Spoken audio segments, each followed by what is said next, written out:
ako, may nakapunta sa akin na Momo. Thank you sa 14 people in my house and 3 thumbs up. Thank you so much.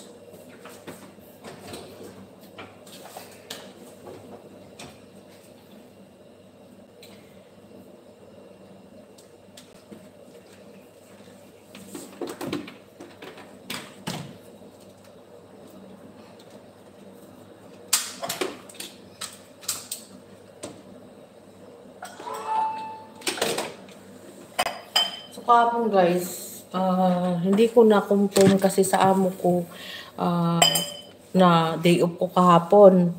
So, nasayang yung day off ko kasi pumasok ako na day off ko pala kasi ang mahirap sa kanila, hindi sila nagko-confirm kung day off ko. Yung katamaran ba, mag-message lang tamad pa.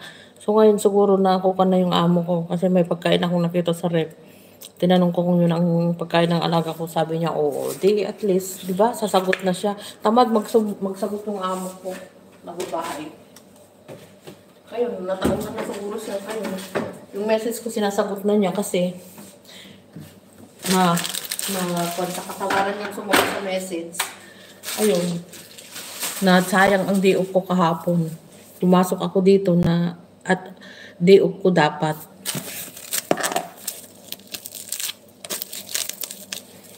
Minsan yung katamaran nilang sumagot, nasisira yung day off ko. Sana yan ng kanila leksyon nila na mag-message sila kung papasok ako or hindi. Kasi syempre pahinga ko yun kawawa naman ako. May sakit na nga ako Hindi man lang ako nakatulog kahapon sa day off ko kahapon kasi yung umaga nag-linis ako sa flat. So, yung inubos kong pag-travel, gumastos pa ako ng transport. Diba?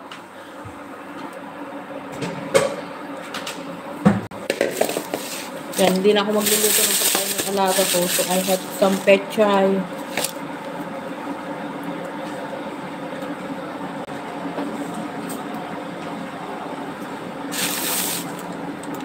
And 1 tilapia. Yan ang ulam ko. Gusto ko magsabaw guys kasi malamig ang panahon. Kailangan natin ng soup.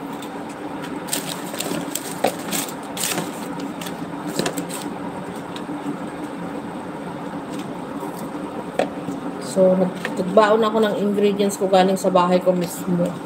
Kasi gusto ko naman kumain ng bang gusto ko rin pagkain kasi hindi na ako nakakakain ng maayos dahil kung ano yung linuluto kong pagkain ng alaga ko, yun na rin ang kinakain ko. So, minsan wala akong gana. So, at least, maghigop ako ng sabaw, kain ako ng vegetable.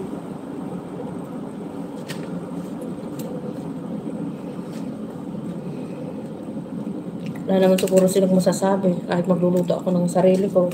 Pera ko naman ang binili ko, di ba? Hindi naman sa kanila. Wala din ako ng ang asin.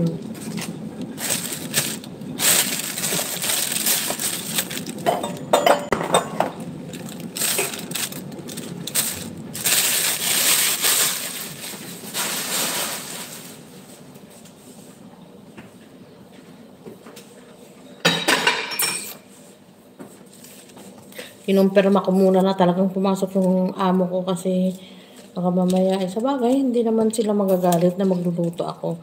Pagkain ko to Saka hindi naman bawal sa kanila isda ito kung lulutuin ko. Pero minsan, pinapagalitan nila ako, bakit daw hindi ko sinasabi yung gusto ko, bakit daw ako bumibili sa sarili kong pera. Sabi ko, nahihiya ako. Sabi ko, bakit ka mahihiya? Sa bagay nga naman, bakit nga naman ako mahihiya?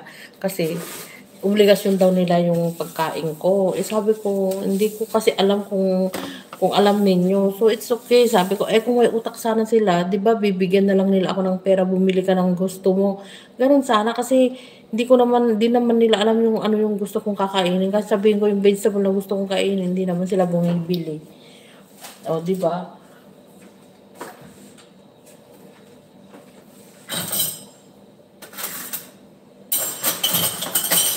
Mamaya na lang ako magluluto kasi magkape lang muna ako at saka